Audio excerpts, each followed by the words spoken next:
The binding is really useful thing for a .NET developer. Every .NET coder comes across with a binding.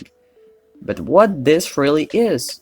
Hi everyone, today we're gonna see what's the binding, how to use it, where to use it, and what's the reasons to use it.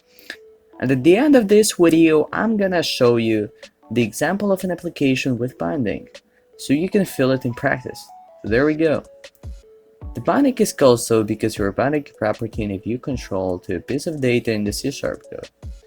Thus, the view part brings the value of the property on its own. This concept is very close to the MVVM pattern and probably is the most important part of the MVVM. For those who doesn't know what is the MVVM pattern and want to find out more about it, click the like button so I'll create a video about it soon. But now let's take a brief look what the MVVM is. So here we go. For instance, you have a sign up button in the view. You click on it and the computer executes the command in the view model, which creates a new user in the model. Then, user is saved in the view model and a success window is shown to the user. I hope you understood the idea of the MVVM. It just divides your application into some independent parts so that you can debug better because you know what every part is responsible for. So then we go to the topic of this video. What is the binding? Let's just create a new project and take an example. Alright, here we have a new window which was created automatically by Visual Studio. Here we have a simple text block. This is gonna be the counter of the clicks we have done. Then I created a new C# class. It implements a notify property changed interface, which will help us to notify and update view if it has to do so. Then we have a counter property, which is bound with the text block.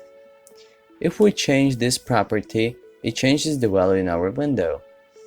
Our idea is to click on the window and the count of clicks is to be shown to the user. So we have a command which is executed when we click on the window area. So there we go. Here is the command. It has three methods. One of them is a constructor, which is called when we create an instance of the simple command.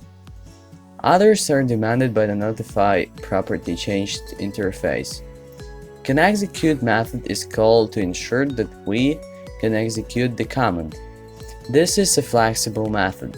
If we have a command bound to a button and can execute method returns false, this button will be disabled. So there is no need to do it on your own.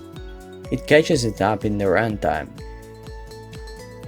Execute method is used to start the command, and there is an event which can enable our button when can execute returns true. So in the view model we've got an instance of simple button which increments the counter and show it to a user. In the view we have an event trigger to show what exact event is gonna be triggered with the command we've mentioned in the view model.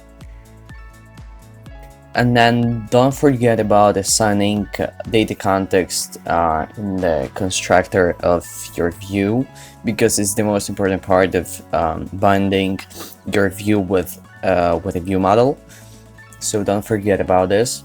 Data context property just shows what data is gonna be brought from. So it shows where is the binding properties, where the binding properties are located. Notify changed method is probably the main mechanism which allows us to show on the UI that the property counter property is changed, and it shows on the UI the amount of clicks we've made. So let's build the project and open the app. So here it is. When we click on the window, it adds 1 to the counter. To have more features, you can use external tools such as MVVM Lite, or you can just use GitHub tools from third-party developers who just making projects on their own for their fun. For example, you can pass event arcs to your command with this project. My idea is to get through all the projects on GitHub, or not all, but some of them, to save your time and to save your code's elegance. Okay guys, so to sum up, Bandic is a thing you gotta know to be a great coder, to be a great .NET coder, to be a great WPF coder. It's a main thing in MVVM pattern. So click the like button if you really liked it, subscribe my channel to get more videos. So leave the comment below to get me know what is gonna be the next video.